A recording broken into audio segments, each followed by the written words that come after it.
আমতা গণধর্ষণ কাণ্ডে অভিযুক্ত 7 জনকে আগেই গ্রেফতার করেছে পুলিশ। আর এবার ঘটনার 5 দিনের মাথায় গ্রেফতার মূল অভিযুক্ত বরুণ মাকাল। পুলিশ জানিয়েছে, গণধর্ষণের অভিযোগ ওঠার পরই গাদিয়াড়া কমলপুর গ্রামে মাসির বাড়িতে গা ঢাকা দেন বরুণ মাকাল। গোপন সূত্রে খবর পেয়ে শনিবার গভীর রাতে তল্লাশি চালিয়ে বরুণ মাকালকে গ্রেফতার করে পুলিশ। পুলিশ সূত্রে খবর, গত ডিসেম্বরে একটি রাজনৈতিক সংঘর্ষেও বরুণের নাম জড়িয়ে পড়েছিল।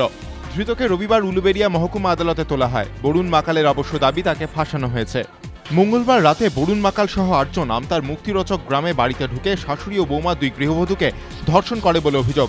ঘটনায় 7 জন গ্রেফতার হলেও বরুণ মাকাল ধরা না পড়ায় শুরু হয় শাসক বিরোধী চাপানুতোর। বামেদের ব্রিগেড সমাবেশে যাওয়ার পথে কর্মী সমর্থকদের ওপর বাধা দেওয়ার অভিযোগ, উত্তেজনা বর্ধমানের বিভিন্ন জায়গায়। বামেদের অভিযোগ, রবিবার সকালে লাউদোহায় তাদের একটি বাসে হামলা চালায় তৃণমূল। মারধর করা হয় তাদের বাসের কন্ডাক্টরকেও। ভয় দেখানো হয় দলীয় কর্মী সমর্থকদের। তৃণমূলের তরফে অবশ্য এই অভিযোগ অস্বীকার করা হয়েছে। পরের ঘটনাটি ঘটেছে কানলার কুসুম গ্রামে। অভিযোগ, রাস্তায় ব্রিগেডমুখী 5টি বাস আটকে দেয় তৃণমূল কর্মীরা। বাস চালককেও ব্যাপক মারধর করা হয়।